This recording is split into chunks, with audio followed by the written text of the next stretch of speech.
Van egy színház, végtelen, és mi bennünk lakik. Világtalan angyalaink játszogatnak itt. Nyugtalanok, szerepük egy megfojtott ima. És a dráma mindig csak tragédia. És az ember, szegény ember csak lapul belül, bent magában 1000 arccal, s egy magában ül, 3 lángnő homlokából zengő mély virág, és zokognak. Elzokogják a litániát. Én csak voltam, én jaj vagyok, én meg csak leszek.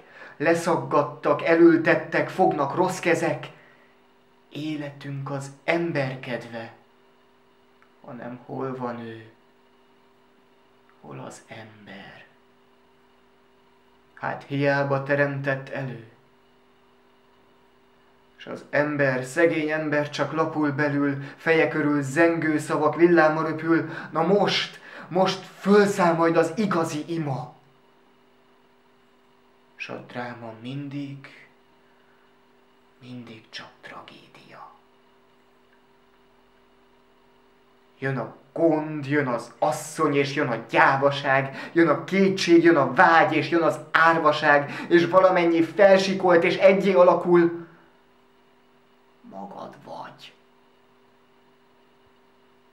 És magad maradsz, magadnak rabul. Világtalan angyalaink sugárlábakon átugrálnak a világi köntörfalakon. És fölkapják, és fölhajítják hozzánk szíveink, és fölkapnak, és eldobnak a szívünkből megint. És muszáj, és meg kell tenni, szólni valamit, ami vagyok. Gyémánt, amely látóra vakít ezt az egyetlent, ezt a soha nem látott rabot, és motyogok, de magamban vagyok. Ó, angyalok, segítsetek! Hol van az a fény, amelyikről tudtam egyszer, hogy az az enyém, amelyik majd szól helyettem, az álomnak fia.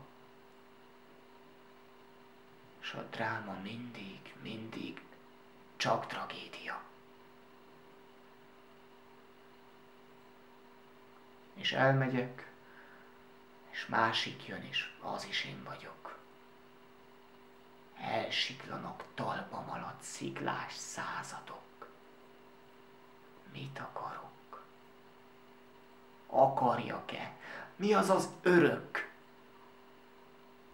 S könnyű porban hullnak ránk az örök rögök. Tiszta gyümölcs, férges gyümölcs egy ágon terem, és könnyen adják, könnyen veszik.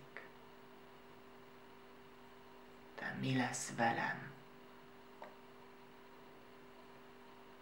Pokolbéli gonosz tenger vonagló agyunk,